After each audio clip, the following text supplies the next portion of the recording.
Now, as Stu mentioned, the heart of our book is a historical testament to the uniqueness of America. The uniqueness of America, as I often say, was captured by America's greatest philosopher and thinker, which is, of course, Yogi Berra. Most people are Americans here, from America, or there are some English people? Let's do it for, who here is from England? Okay, we're talking about the American Revolution, so it's going to be some microaggressions.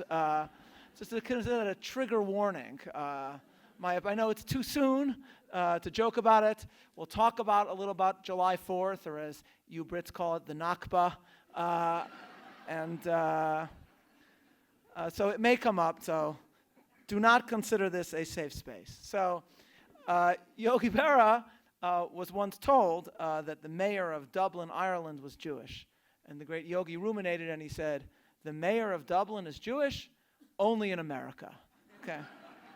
So that is really essentially what we are trying to express with this book, the uniqueness of the American founding and the American idea. And we gather tonight to celebrate this book that at its core makes the case that a bond with biblical Israel is the foundation of the uniqueness of America. And I will be expanding on this by studying a story that took place long after the period covered in our book. A story that took place in 1948. A story whose essential details are known to many, whose significance is, I believe, only superficially understood. Let's review the basic facts of this story. During World War I, Lieutenant Harry Truman, stationed in an Army training camp in Oklahoma, was assigned to run the regimental canteen. To make it a financial success, Harry Truman took on a partner, a man by the name of Sergeant Edward Jacobson. And here I'm quoting largely from one of my favorite books, which is David McCullough's magisterial biography of Truman.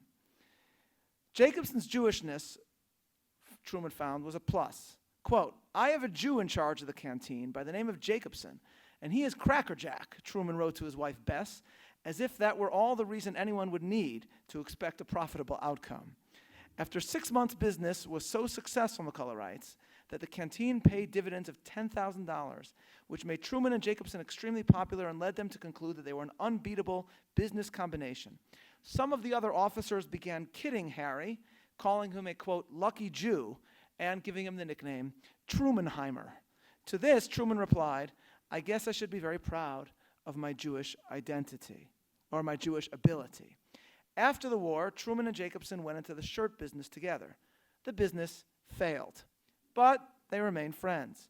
Fast forward almost 3 decades later, and Harry Truman, a failed haberdasher and a member of the Missouri political machine, suddenly became, through a series of unlikely political events, the heir to Franklin Roosevelt and President of the United States.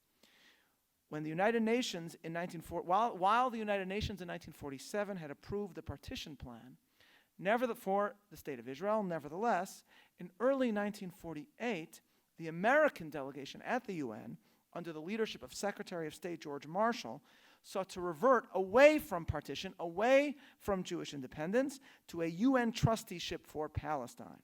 Truman, who revered Secretary Marshall more than any other man alive, and feeling that many American Zionist leaders had been disrespectful to him, refused to meet with any members of the Jewish leadership, including Chaim Weizmann, who had arrived in America specifically to meet with the president.